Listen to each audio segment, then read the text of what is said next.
Sir ತುಂಬಾನೇ ಖುಷಿ ಆಗ್ತಾ ಇದೆ. ಇದು ನಾವು 4 ವರ್ಷದಲ್ಲಿ ಬರ್ತಾ ಇರೋದು ಇವಾಗ. ನಾನು ಇಲ್ಲಿಗೆ ಬರೋದಕ್ಕೆ ಕಾರಣನೇ ನನ್ನ ಹೆಂಡತಿ ಕೊಳ್ಮುಂಡ. ಯಾಕೆಂದ್ರೆ ಇವರು ಪಕ್ಕದೂರು ಕುಪ್ರಳ್ಳಿ.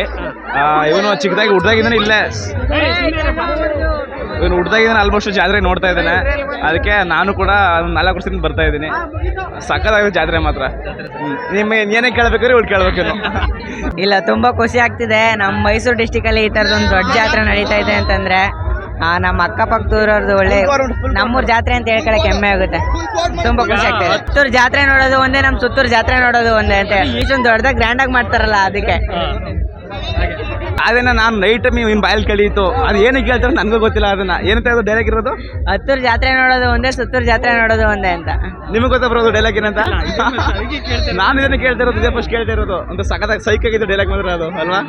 ಅಂದ್ರೆ ಸುತ್ತಮುತ್ತ ಹತ್ತೂರುಗಳಲ್ಲೂ ಈ ತರ ಜಾತ್ರೆ ಎಲ್ಲೂ ಮಾಡಲ್ಲ ಅಂತ ಅದಕ್ಕೆ. ಇದನ್ನ ಒಂದು ವಾರ ತನಕ ಮಾಡ್ತಾರೆ ಈ ಜಾತ್ರೆನ. ತುಂಬಾ ಸಖತ್ತಾಗೈತೆ. ಇದನ್ನೇ ಬರೀದು. ಹೌದು, ಪ್ರತಿ ವರ್ಷ ಮಿಸ್ ಮಾಡ್ತಾ ಇಲ್ಲ. ನಮ್ಮ ಅಣ್ಣ ಇದು ಮತ್ತೆ ಇವ್ರ ಮಾವ. ನಾನು ಮಾವನೇ. ಗಂಡ ಅಂತ ಬಂದಿದ್ದಾರೆ ಅಲ್ಲ, ಅಲ್ಲಿ ಬಟ್ ಸೈಕ್ ಸಖತ್ತಾಗಿದೆ ಜಾತ್ರೆ. ತುಂಬಾ ಖುಷಿ.